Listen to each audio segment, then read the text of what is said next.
I started shooting when I was about 6 or 7 years old. My father actually got me into a junior shooting program back home. So it was a 22 kind of international style, and went from there and got into service rifle after that, and that's how I ended up here. The things that I enjoy about shooting is just the camaraderie and getting to come outside, spending time outdoors and building that competitiveness and being able to, come out here and push myself to be better and better every single day and keep progressing the sport and giving back to the juniors and, seeing them grow and get into it more and more the same way that I did and the same way that most of the team got into it. The things that I find the most challenging when I'm out here on the range shooting is just kind of the mental side of everything. It's fairly easy to come out here and be fit and get the positions down and everything, but actually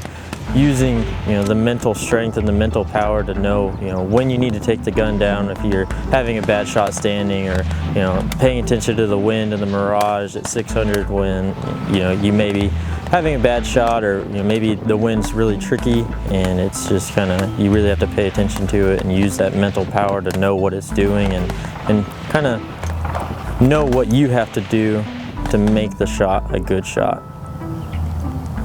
I joined the Army because,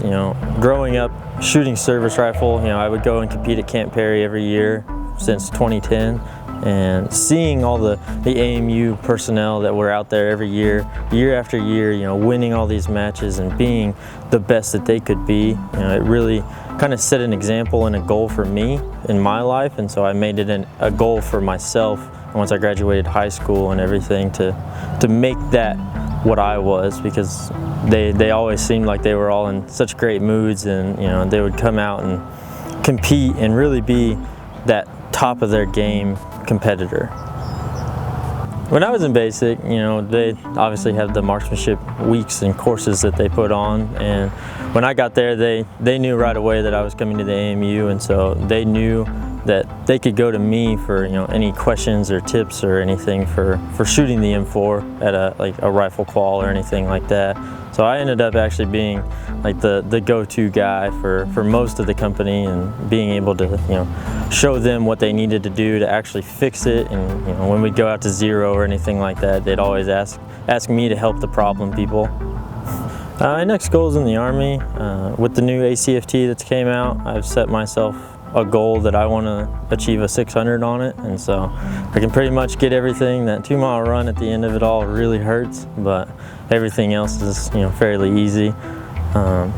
Here specifically at Service Rifle, I want to achieve the 10-man team and the 6-man team matches, and be on one of the firing members for those matches, and one day be Sergeant Green or Sergeant Cleveland, and winning the Interservices and the NTIs and President's matches, because they're the top, and as long as you keep chasing them, I feel like that's a good goal to have.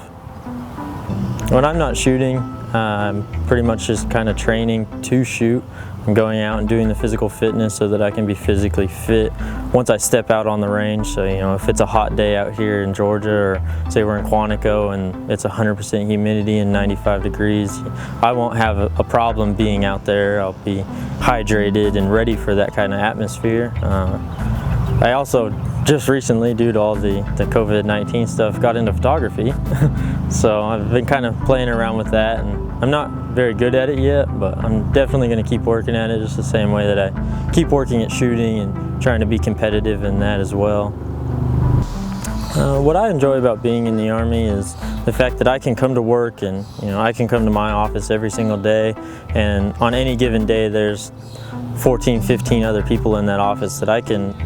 bounce ideas off of, get to know more of what I actually am working towards, and what goals I'm working towards, and how to achieve those goals, and actually having the friendships with people. And most of us, we all hang out outside of work as well, and all we do is talk about guns anyway, but being able to actually have that kind of family-like atmosphere in the office. We've got Sergeant First Class Green, who is obviously the dad of everything, and then from there it kind of trickles down through the squad leaders and gets to us younger guys, and us younger guys are just those young brothers basically, and we all kind of bash on each other every now and then and keep each other in check. But you know, it's just a great atmosphere being here in the Army, and specifically here at Service Rifle.